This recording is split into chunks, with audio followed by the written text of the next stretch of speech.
I'm Dr. Jayakrishna Reddy, Orthopedic and Trauma Surgeon, and specialize in joint replacements and trauma fixation. Today I'm going to talk about how to manage elderly people fractures in this pandemic time and how to manage knee joint pains or multiple joint pains in this pandemic time. Coming to this elderly people fractures, unfortunately they are prone for the fractures. It's because of their fragile bones and osteoporosis, the weakened bones already. They are prone for injury with a small trivial trauma. Even a small trip at home or a small slip and fall from a chair or cot, they are prone for fractures. And the common injuries can be like fractures around the hip, wrist and spine. These injuries can be smaller ones, minor ones and major ones. Minor ones is just a soft tissue injury which you can manage at home by giving proper rest, keeping some ice, immobilizing that part. Example, if elbow is injured, just keep it straight, don't move it for a couple of days. That with the rest itself, it may heal well. And then elevation, if the leg is injured, keep your leg elevated and a couple of pillows so the swelling will come down and pain will come down. And it's a bigger injury, major injury. Unfortunately, we can't, in orthopedics, we can't elicit everything in the video counseling, video consultation.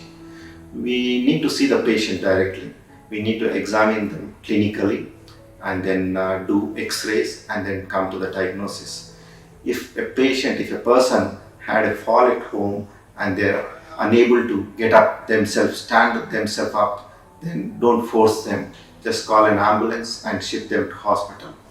And coming to the hospital at this point of time, everyone will be panicked whether to go or not because this COVID-19 is contagious disease. So you need not get panicked. Only one attender can join the patient or maximum two, and you better wear a mask and come to prevent infection. Patient will be examined clinically and we need to take an x-ray. As I said, most of the time they are prone for the hip fractures. After the fracture, they can't stand or they can't walk, and they are also prone for the back vertebral bone fractures. And even with that, they can't turn to the side nor sit. And most of the time, other fracture is a wrist fracture, which can be managed even after the pandemic time.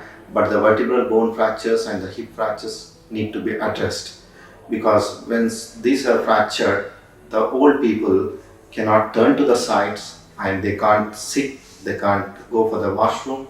And if you don't operate this kind of fractures, they are prone for multiple infections, and they are prone for multiple complications like bed sores is the one. If a person lying down for 2 or 3 hours, the skin gets soreness and then it may go in deep into the muscle and up to the bone also. We have to take care of it very properly. Or in that age, if bed sore healing is really very poor. And the lung infection is very common because of the shallow breathing. They just lie down and breathing is not as normal as they were before. So lung infection is common. They are prone for DVT, deep vein thrombosis. The vessels get clot because of the thrombus formation, and they may have a problem like gangrene foot, all those things, or thrombus may transmit to the brain or lungs or heart also. When a patient is injured and lying down continuously hours together, they are prone for DVT, that's deep vein thrombosis. There is thrombus formation in the legs vessels that may get transmitted to other parts and it can endanger their life also. And lying down continuously, they don't take the proper diet, even they are scared to drink more water or eat proper food because they have to take help of other people in the home for urination or passing the stools, which may be psychologically, they may not be comfortable. So nourishment also will be better if they are operated early, because they will be mobilized and psychologically they will be improved. And other thing is electrolyte imbalance, which is very common because less intake after the injury. These are the complications, common complications. So once after the fixation, after the surgeries, we fix the hip if it is fixable, or we replace the hip joint, and coming to the spine also, we try to fix the top bone, other vertebral bones and stabilize that.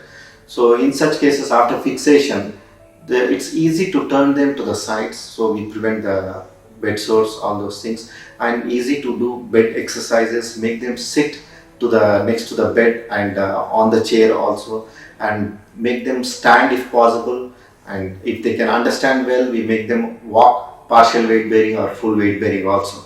And it's comfortable to do physiotherapy exercises if these fractures are operated. Coming to the other thing, most of the elderly people are suffering with joint pains. In India, around 25 to 30% are suffering with the joint pains. That's osteoarthritis, which is a senile arthritis. Elderly people are prone for this wear and tear of the joint, and they develop pain and difficulty in walking.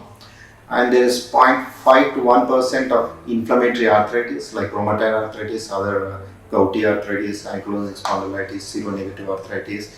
Even these people also, they need not be around age 60, even 30, 40 also, they will be crippled with the joint pains. So how do you manage initially at home? One, do exercise. If you immobilize, if you doesn't move here around, or if you don't do exercise, joint gets swollen up and there will be a lot of stiffness. So to prevent all those things, you need to do good exercise. Do the simple exercises at home. If knees are affected, just do knee movements up and down, around 20 repetitions. Any other joint, just do around 20 repetitions of the movements. That is good enough. And then before doing exercise, if it is painful and swollen, keep some hot pack around the joint. That will help you to reduce the pain and swelling, and then you can continue with the exercise. After exercise, end of the day, if you still have pain, you can use ice packs to reduce the pain. And have a healthy diet, have more protein intake and less carbohydrates. Don't put on weight. If you put on weight, it will directly give stress to the joints. Avoid sitting down in the low chairs or sitting on the floor with a cross leg, and avoid steps also if possible. Use a high chair, use a high couch where it will be comfortable to get up from your sitting place or lying down place. If you remember the physiotherapy exercises taught by your physiotherapist when your previous visits, continue to do those exercises, or you have a lot of exercises on the YouTube channels, see those things. It's simple, you can do yourself at home, so that your joints doesn't go into stiffness. And medication, first thing is apply the gels, pain gels, whatever you have at home, if not allergic. And medication, oral tablets. If you are used to some pain medication which are given by your doctors previously, you can very well use those things if you haven't developed any allergies.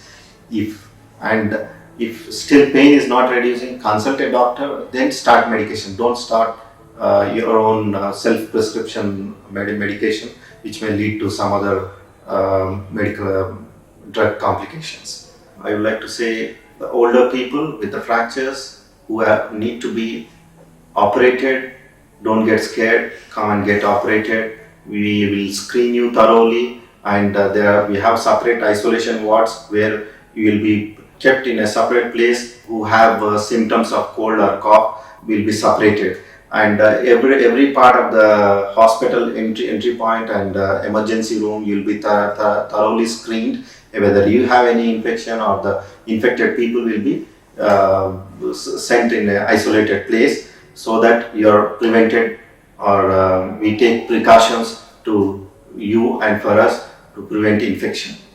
And getting operated is wise to get as normal as possible, as soon as possible, to get out of the bed and prevent infections. Joint pains, do regular exercises as much as possible, and medication, home medication like ice or heat you can use, and gels you can use when you feel like it is very painful, and medication as prescribed by your doctors.